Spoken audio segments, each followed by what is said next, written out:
10ാം ക്ലാസ്സുകാരുടെ ഹിസ്റ്ററിയാണ് നമ്മൾ എടുക്കുന്നത്. ഹിസ്റ്ററി ചാപ്റ്റർ 4, ബ്രിട്ടീഷ് ചൂഷണവും ചെറുത്തുനിൽപ്പും, ബ്രിട്ടീഷ് എക്സ്പ്ലോയിറ്റേഷൻ ആൻഡ് റെസിസ്റ്റൻസ് എന്ന പാഠമാണ് നമ്മൾ തുടങ്ങുന്നത്. അപ്പൊ ഫസ്റ്റ് പേജില് നമുക്കറിയാം ബ്രിട്ടീഷുകാര്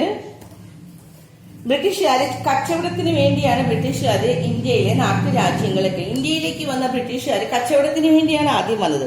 ഈ കച്ചവടത്തിന് വന്ന ബ്രിട്ടീഷുകാര് ഇന്ത്യയിലെ നാട്ടുരാജ്യങ്ങൾ, ഇവിടെ ഒന്നും പഠിക്കാനില്ല കേട്ടോ, ഇതൊന്ന് മനസ്സിലാക്കാൻ നിങ്ങളെ ഡേറ്റുകളൊന്നും നോക്കണം, നമുക്ക് അത്രയേ ഉള്ളൂ. കച്ചവടത്തിന് വേണ്ടിയാണ് ബ്രിട്ടീഷുകാർ വന്നത്.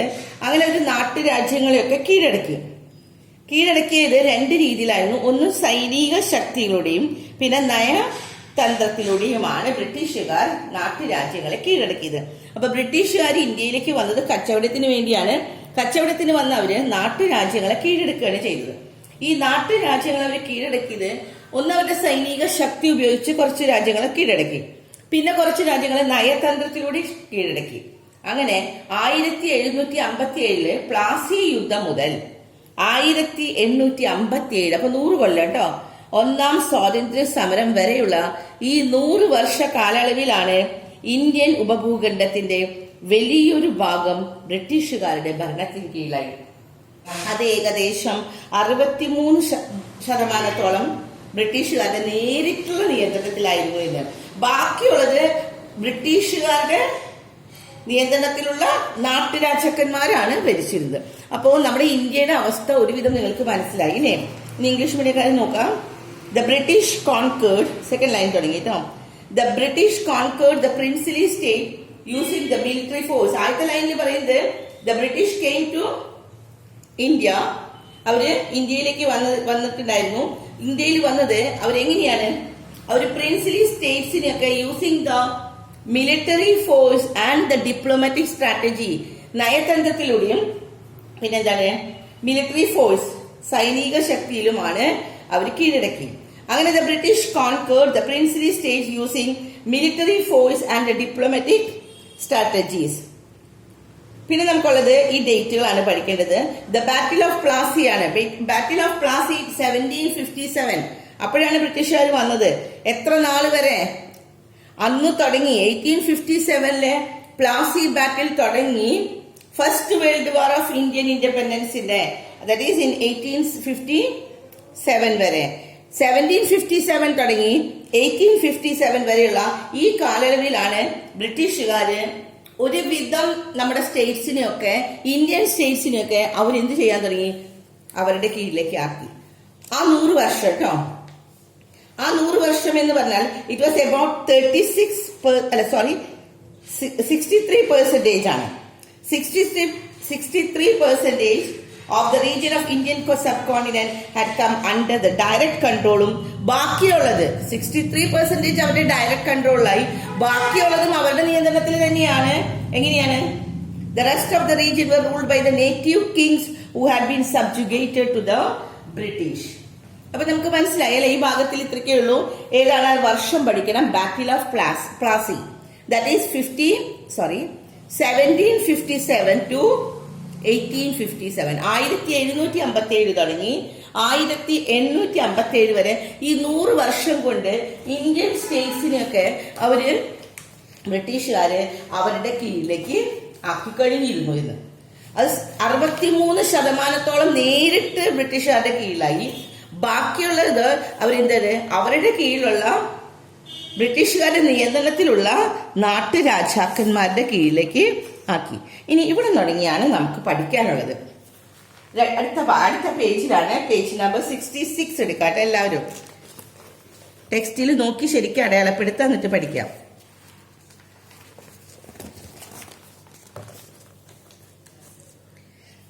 നമ്മുടെ ടോപ്പിക് ഇതാണ്, impact of the British policies. The impact of British policies എന്ന് പറഞ്ഞാൽ ബ്രിട്ടീഷ് നയങ്ങളുടെ പ്രത്യാഘാതങ്ങൾ എന്തൊക്കെയാണ്? ബ്രിട്ടീഷ് പോളിസീസിന്റെ, ബ്രിട്ടീഷ് നയങ്ങളുടെ പ്രത്യാഘാതങ്ങൾ, ആ പറയുന്ന ഭാഗങ്ങൾ അടയാളപ്പെടുത്താൻ എന്നിട്ട് അത് പഠിക്കാം കേട്ടോ. ഇവിടെ നമ്മൾ പറഞ്ഞു ബ്രിട്ടീഷ് ആധിപത്യത്തിന്റെ ദുരിതം ആദ്യം അനുഭവിച്ച പ്രധാനപ്പെട്ടത്, ഏറ്റവും ആദ്യം ഈ ബ്രിട്ടീഷ് ആധിപത്യത്തിന്റെ, ഈ ബ്രിട്ടീഷുകാർ വന്ന ഇവിടെ നയങ്ങൾ തുടങ്ങിയില്ലേ, അതിന്റെ ഏറ്റവും കൂടുതൽ ഇഫക്ട് ചെയ്തത് കർഷകർക്കായിരുന്നു എന്ന്, ഫാർമേഴ്സ് ആയിരുന്നു. ഫാർമേഴ്സ് ആണ് ഏറ്റവും കൂടുതൽ കഷ്ടപ്പെട്ടതെന്ന് ബ്രിട്ടീഷുകാർ വന്നപ്പോ. ദുരിതം ആദ്യം അനുഭവിച്ചത് പ്രധാന വിഭാഗം കർഷകരായിരുന്നു എന്ന്. കിട്ടിയോ? Farmers were one of the immediate victims of the British rule. It was the land. എങ്ങനെയാണ് ഫാർമേഴ്സിനെ ബാധിച്ചത് നോക്കൂ. ബ്രിട്ടീഷുകാർ വന്നു, എന്തൊക്കെ ഉണ്ടായി, അതാണ് നമ്മൾ ആദ്യത്തെ ഭാഗത്തിൽ പറയുന്നത് കേട്ടോ. Farmers were one of the immediate victims ആയിരുന്നു. അവരുടെ ലാൻഡ് റവന്യൂ ആണ്, ഭൂനികുതി നയങ്ങൾ. ബ്രിട്ടീഷുകാർ നടപ്പിലാക്കിയ ഭൂനികുതി നയങ്ങളാണ് കർഷകരുടെ നട്ടെല്ലൊടിച്ചു എന്ന് പറഞ്ഞാൽ എന്താ? നട്ടെല്ലൊടിക്കുക എന്ന് പറഞ്ഞാൽ എന്താ? അവരുടെ ബാക്ക് ബോൺ, നട്ടെല്ല്, the backbone of the farmers ഒടിഞ്ഞു എന്ന് പറഞ്ഞാൽ അവര് തളർന്നു പോയി എന്ന്, അവര് വീണ് പോയി എന്ന്. The aim of their tax policies, ഈ ലാൻഡ് റവന്യൂ സിസ്റ്റം വന്നില്ലേ, ആ ടാക്സ് പോളിസിയുടെ എയിം എന്തായിരുന്നു? Was to maximise the income of ആരുടെയാ? ബ്രിട്ടീഷുകാരുടെ വരുമാനം പരമാവധി ഉണ്ടാക്കുക. പരമാവധി വരുമാനം ഉണ്ടാക്കുകയായിരുന്നു നികുതി നയത്തിന്റെ പ്രധാന ലക്ഷ്യം. അപ്പൊ ഇത്രയുമാണ് അവിടെ പഠിക്കാനുള്ളത്. 3 ലൈൻ കിട്ടിയോ? ഒന്നാമത്തെ ലൈനിൽ പറയുന്നത് എന്താണ്? ഏറ്റവും കൂടുതൽ ബുദ്ധിമുട്ട് അനുഭവിച്ചത് ബ്രിട്ടീഷുകാർ വന്നതിന്റെ ഏറ്റവും പ്രധാന വിഭാഗം, അതിൽ ഏറ്റവും ആദ്യം അനുഭവിച്ചത് ആരായിരുന്നു? കർഷകരായിരുന്നു. കർഷകരെ എങ്ങനെയാണ് അനുഭവിച്ചതെന്ന് വെച്ചാൽ ബ്രിട്ടീഷുകാർ നടപ്പിലാക്കിയ ഭൂനികുതി നയങ്ങള്. ഈ ഭൂനികുതി നയങ്ങളിൽ കൂടെ എന്തായിരുന്നു അവർ ഉദ്ദേശിച്ചത്? പരമാവധി അവർക്ക് വരുമാനം ഉണ്ടാക്കാം. അവർക്ക് വരുമാനം ഉണ്ടാക്കുമ്പോൾ അത് കർഷകരുടെ നട്ടെല്ലാം അങ്ങോട്ട് ഒടിഞ്ഞു എന്ന് വെച്ചാൽ കർഷകരങ്ങോട്ട് തളർന്നു പോയി എന്ന്. The land revenue system implement by the British that is drawing the backbone of the farmers. അതിന്റെ എയിം കൂടി പഠിക്കണം. The aim of the tax policy was to maximise the income. കിട്ടിയില്ല എല്ലാവർക്കും? അപ്പൊ ആദ്യത്തെ വിഭാഗം കർഷകർക്ക് അവർ എന്ത് തരുന്നു? ഒരു ലാൻഡ് റവന്യൂ സിസ്റ്റം വന്നു, അത് അവരങ്ങ് തളർത്തി കളഞ്ഞു എന്ന്. ഇനിയുള്ള ക്വസ്റ്റ്യൻ ഇവിടെയാണ് പഠിക്കാനുള്ളത്. ഇവിടെ അതിന്റെ ലാസ്റ്റ് ലൈനിൽ ഇവിടെ പറയുന്നുണ്ട്, ഈ table shows the British land revenue systems in India. എന്തൊക്കെ ലാൻഡ് റവന്യൂ സിസ്റ്റംസ് എത്ര എണ്ണം ഉണ്ട് നോക്ക്. 3 ലാൻഡ് റവന്യൂ സിസ്റ്റംസ് വരുന്നുണ്ട്. ഇനി അത് നമുക്ക് ഡീറ്റെയിൽ ആയിട്ട് പഠിക്കണം. അത്രയാണ് നമ്മൾ ഇന്നത്തെ ക്ലാസ്സിൽ പഠിക്കാൻ പോകുന്നത് കേട്ടോ. ബ്രിട്ടീഷുകാർ വന്നു, അവര് ഭൂനികുതി നയങ്ങൾ ഉണ്ടാക്കി. ഈ ഭൂനികുതി നയങ്ങൾ ഏതൊക്കെയാണ്? ഭൂനികുതി വ്യവസ്ഥ ഏതാണ്? അത് നടപ്പിലാക്കിയ പ്രദേശങ്ങൾ ഏതാണ്? ഇത് ബൈഹാർട്ട് പഠിക്കണം കേട്ടോ. ഏതൊക്കെയാണ് ഭൂനികുതി വ്യവസ്ഥ? 3 എണ്ണം. അത് നടപ്പിലാക്കിയ പ്രധാന പ്രദേശങ്ങൾ. ഒന്നാമത്തത് ശാശ്വത ഭൂനികുതി വ്യവസ്ഥ എന്ന് പറഞ്ഞാൽ എന്താണ്? പെർമനന്റ് ലാൻഡ് റവന്യൂ സെറ്റിൽമെന്റ് ആണ്. അത് ഏതൊക്കെ സ്ഥലത്താണ് നോക്കുക? ബംഗാൾ, ബീഹാർ, ഒറീസ പ്രദേശങ്ങളിൽ. ബംഗാൾ, ബീഹാർ, ഒറീസ റീജിയൻസ്. കിട്ടിയോ? ഇനി അടുത്തതാണ് റൈറ്റ് വാലി വ്യവസ്ഥ. റൈറ്റ് വാലി സിസ്റ്റം എന്ന് പറഞ്ഞാൽ സൗത്ത് ഇന്ത്യൻ റീജിയൻസ്. നമ്മുടെ ഇവിടെയൊക്കെ നമ്മൾ സൗത്ത് ഇന്ത്യൻസ് അല്ലേ? സൗത്ത് ഇന്ത്യയിലാണ് നമ്മുടെ ഇവിടെ വന്ന സിസ്റ്റമാണ് റൈറ്റ് വാലി സിസ്റ്റമാണ്, ദക്ഷിണേന്ത്യൻ പ്രദേശങ്ങളിലൊക്കെ. അടുത്തത് മഹൽവാരി വ്യവസ്ഥ, മഹൽവാരി സിസ്റ്റം. അത് നോർത്ത് ആൻഡ് വെസ്റ്റ് റീജിയൻ. അപ്പൊ നമ്മുടെ ഇന്ത്യയുടെ ഏകദേശം എല്ലാ ഭാഗത്തും അവരുടെ ലാൻഡ് സിസ്റ്റം വന്നു. ലാൻഡ് റവന്യൂ സിസ്റ്റം വരികയാണ്. ഈ ലാൻഡ് റവന്യൂ സിസ്റ്റത്തിന്റെ 3 എണ്ണത്തിന്റെ പേരുകളാണ്. ഒന്നാമത്തത് permanent land revenue settlement, ryotwari system, Mahalwari system. കിട്ടിയില്ലേ എല്ലാവർക്കും? ശാശ്വത ഭൂനികുതി വ്യവസ്ഥ, റൈറ്റ് വാലി വ്യവസ്ഥ, മഹൽ വ്യവസ്ഥ. അത് നടപ്പിലാക്കിയ പ്രദേശങ്ങളും പറഞ്ഞു. ശാശ്വത ഭൂനികുതി വ്യവസ്ഥ നടപ്പിലാക്കിയ പ്രദേശം എവിടെയൊക്കെയാണ്? Bengal, Bihar and Orissa. Ryotwari system എന്നത് ദക്ഷിണേന്ത്യൻ പ്രദേശങ്ങളിലെ സൗത്ത് ഇന്ത്യൻ റീജിയനിലാണെന്ന് പറഞ്ഞു. അടുത്തത് മഹൽവാരി വ്യവസ്ഥ വടക്ക് പടിഞ്ഞാറൻ ഇന്ത്യയിലാണ്, നോർത്ത് വെസ്റ്റ് റീജിയൻസ്. കിട്ടിയേ? ഇനി നമുക്ക് അടുത്ത പേജിലാണ് നമുക്ക് പഠിക്കാനുള്ളത്. ഓരോന്നിനെയും കുറിച്ച് പഠിക്കാം കേട്ടോ. ആദ്യത്തത് പെർമനന്റ് ലാൻഡ് റവന്യൂ സിസ്റ്റത്തിനെ കുറിച്ച്. ഈ 3 പേരുകളും പഠിക്കുക, ആ സ്ഥലങ്ങളും പഠിക്കാം കേട്ടോ. ഇനി ഓരോന്നിനെയും കുറിച്ച് ഓരോന്നിലും പറഞ്ഞിരിക്കുന്ന കാര്യങ്ങൾ നമുക്ക് പഠിക്കണം. അപ്പൊ ഫസ്റ്റ് വന്നിരിക്കുന്നത് ദ ഫീച്ചേഴ്സ് ഓഫ് ദ, കാണുന്നില്ല എല്ലാവർക്കും? പേജ് നമ്പർ 67 കേട്ടോ. ഇത് ഫുള്ള് പഠിക്കാനുള്ളതാണ് കേട്ടോ. ശാശ്വത ഭൂനികുതി വ്യവസ്ഥയുടെ സവിശേഷതകൾ ഓരോന്നും ഒരു ക്വസ്റ്റ്യൻ ആയിട്ട് നിങ്ങൾ പഠിക്കുക. അപ്പൊ സുഖമായിട്ട് കിട്ടും. എന്താണ് ശാശ്വത ഭൂനികുതി വ്യവസ്ഥയുടെ സവിശേഷതകള്? The features of the permanent land revenue settlements in it. First one നോക്കാം. In the permanent land revenue system settlement, the tax was collected by the zemindars. അത് 3ലും ശ്രദ്ധിക്കണം കേട്ടോ. നമ്മൾ പറഞ്ഞു ആദ്യത്തേല് പെർമനന്റ് ലാൻഡ് റവന്യൂ സെറ്റിൽമെന്റ്സ് ആണ്, പിന്നത്തെ റയത്വാരി, പിന്നെ മഹൽവാരി. മൂന്നിലും ആരാണ് ടാക്സ് പിരിക്കണേന്ന് നോക്കി. ഇതിലാരാണ് ആദ്യം പിടിക്കുന്നത്? ശാശ്വത ഭൂനികുതി വ്യവസ്ഥയില് ഒരു പ്രദേശത്തെ നികുതി മുഴുവൻ പിരിച്ചെടുത്തിരുന്നത് സെമീന്ദാർ ആയിരുന്നു. ഓരോ പ്രദേശത്തും സെമീന്ദാർമാര്. അപ്പൊ ആരാണ് ടാക്സ് കളക്ട് ചെയ്ത്? സെമീന്ദാർസ് ഓഫ് ദാറ്റ് പ്ലേസ് അല്ലെ. ഓരോ പ്രദേശത്തെയും ഓരോ സ്ഥലത്തെയും എന്താണ് land settlement land revenue settlement tax was collected by the zamindar. ഇനി രണ്ടാമത്തെ നോക്കാം. The Semindar was the owner of the entire land. ലാൻഡിന്റെ മുഴുവൻ അധികാരം ഓണർഷിപ്പ് സെമീന്ദാർസ് ആണ്. And where he had the jurisdiction to collect a tax. അതുകൊണ്ട് അവർക്ക് എന്താണ് ഈ നികുതിയുടെ പരമവിനധികാരം പരമാവധി അധികാരം ഉണ്ടായിരുന്ന പ്രദേശം മുഴുവനും ഭൂമിയുടെ ഉടമസ്ഥൻ സെമീന്ദാർ ആയിരുന്നു. അവർക്ക് അവിടുത്തെ മുഴുവനും പൈസ പിരിക്കാനുള്ള അവകാശം ഉണ്ടായിരുന്നു. അതിന്റെ ഉടമസ്ഥയും ഈ സെമീന്ദാർമാർക്കായിരുന്നു എന്ന്. അപ്പൊ രണ്ടും കൂടി ഒന്ന് തന്നെയാണ് കേട്ടോ. എന്ന് വെച്ചാൽ ലാൻഡിന്റെ എല്ലാ അവകാശവും അവർക്കായിരുന്നു. അവരായിരുന്നു owner of the entire land and they have the jurisdiction to collect the tax. Zamindars ആണ് ടാക്സ് കളക്ട് ചെയ്യുന്നത്. ഒരു പോയിന്റ് തന്നെയാണ് നമുക്ക് രണ്ടെണ്ണമായിട്ട് എഴുതി തന്നിരിക്കുന്നത്. ഇനി അടുത്തത് പറയാണ് why the zamindars become the owner of the land. ഇതന്നെ ആവട്ടെ, ഇതന്നെ അവർ ഓണർ ആണ്, അതുകൊണ്ട് അവർ ടാക്സ് കളക്ട് ചെയ്തു. ഇനി അവർ ഓണർ ആയതിന്റെ പേരിൽ മൂന്നാമത്തെ നോക്കാം. Why the Semindars became the owner of the land? The actual farmers become the tenants. Actual farmers ആരായിട്ട് മാറി? ടെനൻസ് ആയിട്ട്, കുടിയാന്മാരായി മാറിയെന്ന്. മലയാളം എടുത്തിന്റെ നോക്കാം. സെമീന്ദാർമാർ ഭൂ ഉടമകളായതോടെ യഥാർത്ഥ കർഷകര് കുടിയാന്മാരായി മാറി. കിട്ടിയില്ലേ? ഇനി നാലാമത്തെ farmers were to pay up to 60% of the yield as tax. അവര് കൃഷി ചെയ്യുന്ന അവരുടെ വിളവിന്റെ ഈൽഡ് എന്ന് പറഞ്ഞ വിളവ്, അവരുടെ വിളവിന്റെ 60% കർഷകര് നികുതിയായിട്ട് നൽകണമെന്ന്. വിളവിന്റെ 60% കർഷകര് നികുതിയായിട്ട് നൽകണമെന്ന്. അടുത്തത് tax was to be paid even at the time of poor yield. ഇനി നല്ല വിളവുള്ളപ്പോ കർഷകർക്ക് കൊടുക്കണേന് കുഴപ്പമില്ല, 60% കൊടുത്തു, ബാക്കി 40 അവർക്ക് മതി. പക്ഷെ വിളവില്ലെങ്കിലും അവരെന്ത് ചെയ്യണം? ഈ പറഞ്ഞ കണക്ക് ശരിക്കും കൊടുക്കണം. വിളവ് മോശമായാലും നികുതി നൽകണമായിരുന്നു. ഈ നികുതി 60% വെച്ചൊരു നികുതി കണക്കാക്കി വെക്കും. ആ 60% വിളവ് ഉണ്ടായാലും ഇല്ലെങ്കിലും അവർ കൊടുക്കണമെന്ന്. അടുത്ത last one, the tax was to be paid in cash. ഇനി വിളവ് സാധനമാണ്, ഇപ്പൊ നെല്ലാണ് അല്ലെങ്കിൽ ഗോതമ്പാണ്, എന്തെങ്കിലും വിളവുകളാണ്, അതങ്ങോട്ട് കൊടുത്താൽ പോരാ. എങ്ങനെ കൊടുക്കണം?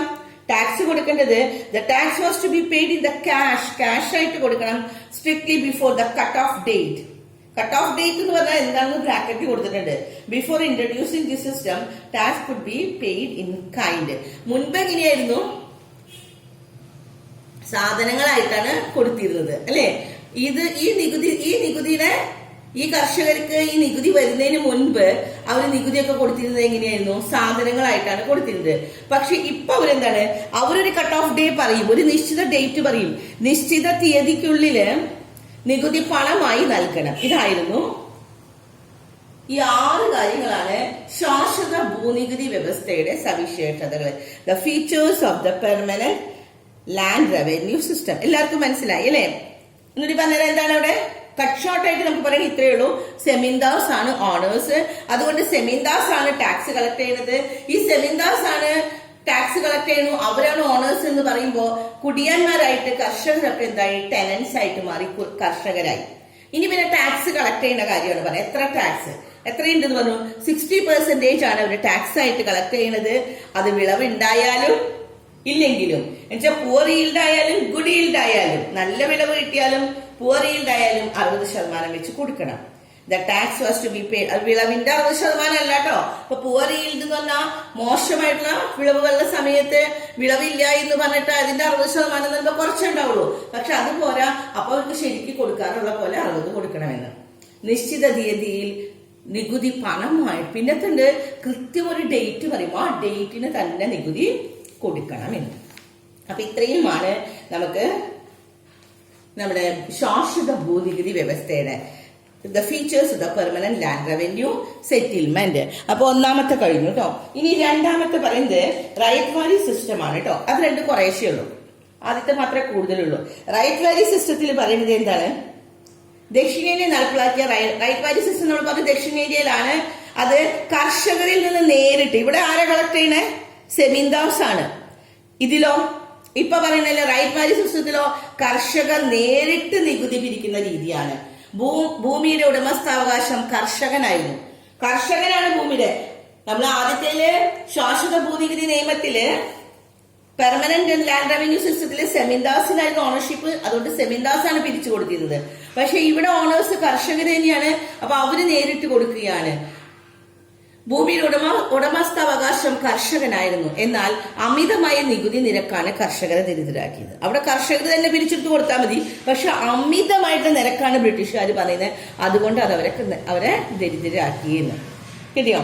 അപ്പൊ Lord Cornwallis British governor general introduce this system. അപ്പൊ ഇത് പറഞ്ഞില്ല കേട്ടോ, ഇവിടെ മലയാളം മീഡിയത്തിന്റെ ഇത് പറഞ്ഞില്ല. ബ്രിട്ടീഷ് ഗവർണർ ജനറൽ ആയിരുന്ന കോൺവാലിസ്, ബ്രിട്ടീഷ് ഗവർണർ ജനറൽ ആയിരുന്നു കോൺവാലിസ് പ്രഭുവാണ് ഈ സിസ്റ്റം നടപ്പിലാക്കിയത് എന്ന്. ഇനി അടുത്തതാണ് നമ്മൾ പറഞ്ഞത് റൈറ്റ് വാലി സിസ്റ്റത്തിനെ കുറിച്ച് പറയുന്നത്. Ryotwari system introduce in south India. South ഇന്ത്യയിലാണ് ഇൻട്രൊഡ്യൂസ് ചെയ്യുന്നത്. The land revenue was collected directly by the farmer from the farmers. അത് അടയാളപ്പെടുത്തി വെക്കാം കേട്ടോ. ആദ്യത്തേല് സെമിന്ദാസ് ആയിട്ട് കളക്ട് ചെയ്തത്, ഇവിടെ ഡയറക്ട്ലി ഫ്രം ദ ഫാമേഴ്സ് ആണ്. ഫാമേഴ്സ് എന്ന റൈറ്റ്സ്, അതാണ് ഈ റൈറ്റ് വാലി സിസ്റ്റം എന്ന് പറയുന്നത്. ഇനി the ownership of the land was vested in the farmers. ഫാമേഴ്സിനാണ് അധികാരമൊക്കെ ഉള്ളത്. പക്ഷെ അധികാരമുണ്ട്, അതുകൊണ്ട് അവർക്ക് കൊടുക്കുന്നതിന് കുഴപ്പമില്ല. പക്ഷെ എക്സസീവ് ടാക്സ് ആണ് കൊടുത്തിരുന്നത്. ഇംപോവറിഷ്ഡ് എന്ന് വെച്ചാൽ പോവർട്ടി എന്താ? ദാരിദ്ര്യം. ഇംപോവറിഷ് ദരിദ്രരാക്കി മാറ്റിയിരുന്നു. Furthermore the tax rate were frequently increase. ഇടയ്ക്കിടയ്ക്ക് അവരങ്ങ് വർദ്ധിപ്പിക്കും. ബ്രിട്ടീഷുകാർ ഇടയ്ക്കിടയ്ക്ക് ആ നികുതി അങ്ങോട്ട് വർദ്ധിപ്പിക്കും. അപ്പൊ ഇത്രയുമാണ് റൈറ്റ് വാലി സിസ്റ്റത്തിൽ. അപ്പൊ എന്താണ് റൈറ്റ് വാലി സിസ്റ്റത്തിൽ പറയുന്നത്? കർഷകര് നേരിട്ടാണ് കൊടുക്കുന്നത് എന്ന്. ഇനി മൂന്നാമത്തതാണ് മഹൽ വാലി സിസ്റ്റം. അതിന് വില്ലേജ് ഹെഡ്മാൻ ആണ്. ഒരു വില്ലേജ് എടുക്കും, അതിനൊരു വില്ലേജ് ഹെഡ്മാൻ ഉണ്ടായിരിക്കുമെന്ന്. മഹൽവാരി വ്യവസ്ഥയിലാകട്ടെ ഗ്രാമത്തലവന്മാരായിരുന്നു നികുതി പിരിച്ചെടുത്തത്. ഈ വ്യവസ്ഥയിലും നികുതി നിരക്ക് അമിതമായിരുന്നു. കൂടുതലായിരുന്നു നികുതി. ഗ്രാമത്തെ അല്ലെങ്കിൽ മഹൽ എന്ന് പറഞ്ഞാൽ ഒരു യൂണിറ്റ് കണക്കാക്കും. ആ യൂണിറ്റിൽ നിന്ന് ഒരു ഗ്രാമത്തലവൻ ഉണ്ടാവും. അയാളാണ് പിരിച്ച് കൊടുക്കേണ്ടത്. In the Mahalwari system the village headman was assigned the responsibility of the collecting tax. The tax rate was excessive in the land system too. The entire village അല്ലെങ്കിൽ Mahal was considered as the unit for tax. അപ്പൊ ഇത്രയുമാണ് നമുക്ക് ഈ ഇതിൽ പഠിക്കാനുള്ളത്. ഈ 3 tax system ആണ്.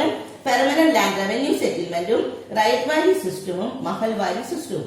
അത് കമ്പയർ ചെയ്യാനും നമ്മൾ പഠിക്കണം കേട്ടോ. ശാശ്വത ഭൂനികുതി വ്യവസ്ഥ, റൈറ്റ് വാലി വ്യവസ്ഥ, മഹൽ വ്യവസ്ഥ. അടുത്ത ടോപ്പിക്കാണ് കമേഴ്സ്യലൈസേഷൻ ഓഫ് അഗ്രികൾച്ചർ, കൃഷിയുടെ വാണിജ്യവൽക്കരണം. അത് നമുക്ക് അടുത്ത ക്ലാസ്സിൽ എടുത്തു തരാം. ഓക്കെ.